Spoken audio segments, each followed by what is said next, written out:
President Trump campaigned successfully on making America great again. But with tensions escalating with North Korea, and the threat of a nuclear war on everybody's mind, Trump is now faced instead with the daunting task of making America safe again. One can't help but draw comparisons to the October 1962 Cuban Missile Crisis, when the US and the Soviet Union were on the brink of war over the deployment of Soviet missiles on the island of Cuba.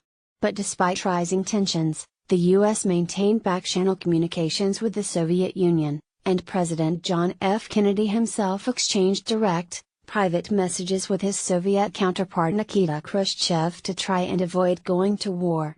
And in the end, it worked. But with North Korea, no such back-channel communications exist, and Trump or Kim Jong-un are not in direct communication with one another like Kennedy and Khrushchev. In fact, the only person on the planet who appears to be in regular and direct communication with the Kim, is basketball legend Dennis Rodman. The threat posed by North Korea is real, and presents an unimaginable danger to the US and our allies abroad.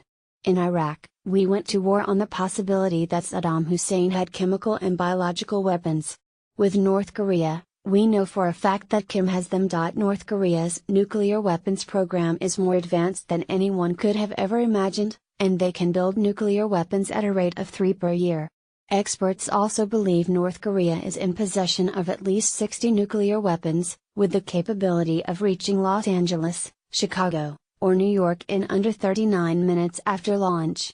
Since 2016, Kim has tested more than 20 ballistic missiles, and on July 4, he reached a milestone by launching the first intercontinental ballistic missile. So, how did North Korea get here? The answer points back to then-President Bill Clinton, when he negotiated a deal with North Korea in 1994. This US-North Korean agreement will help to achieve long-standing and vital American objective, an end to the threat of nuclear proliferation on the Korean peninsula. It's a crucial step toward drawing North Korea into the global community. And with that, Clinton promised billions of dollars in aid for a North Korean nuclear weapons freeze. In addition to funding the advancement of North Korea's nuclear weapons program in the 1990s, the US has always had a weak hand when dealing with North Korea. Take Otto Warmbier, for example. For 15 months, he sat in a North Korean prison before anyone heard from him. And when they finally did, he was unconscious and barely clinging to life. But what options are on the table if the president intends on settling this issue once and for all? The answer is, not many. A diplomatic option remains the safest bet, forcing North Korea to recalibrate following economic sanctions. But to date, that hasn't worked either. The second option would be to unleash a cyber attack on North Korea in hopes of dismantling their weapons technology, unsignificantly damaging their missile launch capabilities. A third option is an assassination of Kim and his inner circle, but even that is risky because we do not know who is next in the line of succession. The fourth option would be a swift and decisive military strike to destroy all the weapon sites that we are aware of through intelligence gathering. But again, this poses a significant risk and could force Kim to retaliate, perhaps with nuclear weapons. Trump, in an October 9 tweet, said that our country has been unsuccessfully dealing with North Korea for 25 years, giving billions of dollars and getting nothing. Policy didn't work. And he is right. The bottom line is that there are no good options on the table to deal with North Korea. But the one thing the president has going for him, is a fresh set of eyes. As a Washington outsider, he is not a career politician, and he is results-driven.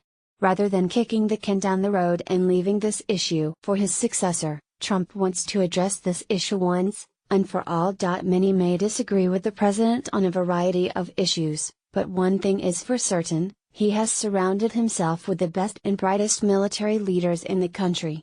Rest assured that he is getting the very best advice possible. Jens, Mattis, Kelly, and McMaster will not let the president down, nor will they let the country down. Cooler heads must prevail, and we need to practice strategic patience to give the president some time to fully assess the situation in North Korea, and to evaluate all his options.